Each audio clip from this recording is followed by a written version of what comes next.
Hi, I'm back. Some tips on communication. Do you ever use the word can't? Many of us use it, and daily we use it multiple times. It's not just one instance in a day, but we use it multiple times, multiple times. I can't do that. Do you know can't is coming from a word can, and can is used for ability. आपके पास वो क्षमता है करने की, इसीलिए हम can का यूज़ करते हैं। आपको किसी को मोटिवेट करना होता है तो आप हमेशा कैन का यूज़ करते हैं। You can do that, you can do that, you always say that. But when it comes to you yourself, you always use I can't do that.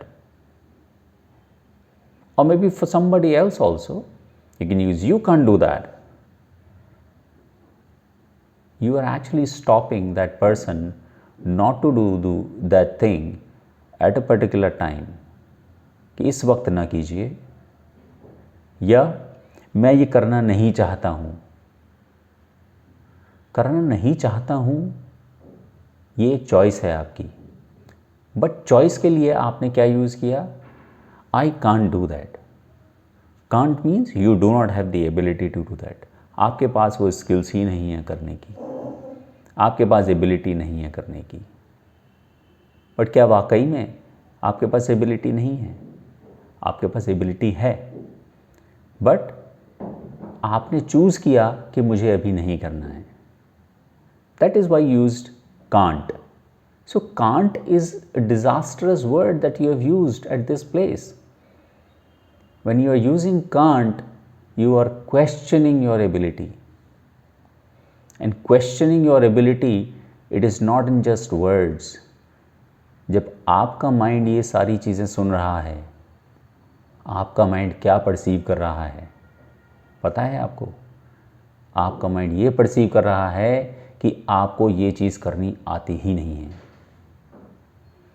और फिर आगे आने वाले टाइम में आपके एक्शंस वैसे ही होंगे। क्यों? क्योंकि आपने ये कम्युनिकेशन अपने दिमाग के साथ कर दिया, आपने अपने साथ ये कम्युनिकेशन कर लिया, सेल्फ कम्युनिकेशन हो गया, और आपके माइंड ने ये परसीव कर लिया तो बिलीफ बन गया। आपके सबकॉन्शियस ने उसको बिलीफ की तरह स्टोर कर लिया, और ये बिलीफ एक बार बन गया कि you can't do that, it means that आगे आने वाले टाइम में आप अगर आता भी होगा आपको करना तो शायद आप नहीं कर पाएंगे, या थोड़ा बहुत अगर कर भी पाएंगे तो आप अपना 100% किसी चीज़ में नहीं दे पाएंगे। तो आपने अपने आप को लिमिट कर दिया, अपने फ्यूचर को लिमिट कर दिया। I can not earn 10 lakh rupees in a month. या it is looking impossible at this point of time. But if you're using a word can't, I can't make 10 lakh rupees in a month, you've questioned your own ability. और जहाँ आपने अपनी ability को question कर दिया, I do not think that your own internal resources will ever help you to earn that much. So my sincere advice to you is, please do not use can't where you have to make choice. If you have to make choice, simply say that I choose not to do it. Always say, because this is your own communication to yourself. And even if you are doing this communication with somebody else, please do not use can't, because you are questioning the person's ability, and you are nobody to actually question the ability of other person. So please, I always say communication is an art. Use the words wisely. You are actually hitting the subconscious level of the people, be it yourself or be it somebody else.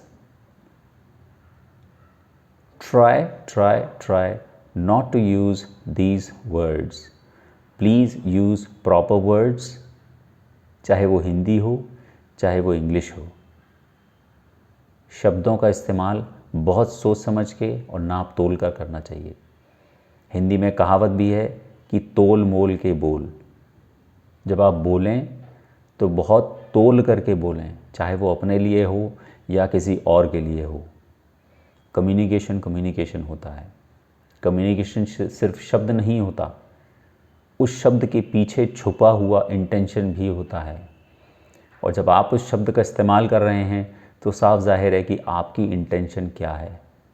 हालांकि जब आप use कर रहे हैं उस शब्द को, आपकी इंटेंशन वो नहीं है जो दूसरों को दिख रही है, बट आपको पता ही नहीं था कि मुझे ये शब्द यूज़ नहीं करना चाहिए था। तो please be aware of such things in life when you are communicating, right? I'll keep coming back with these small tips of communication. तब तक के लिए धन्यवाद।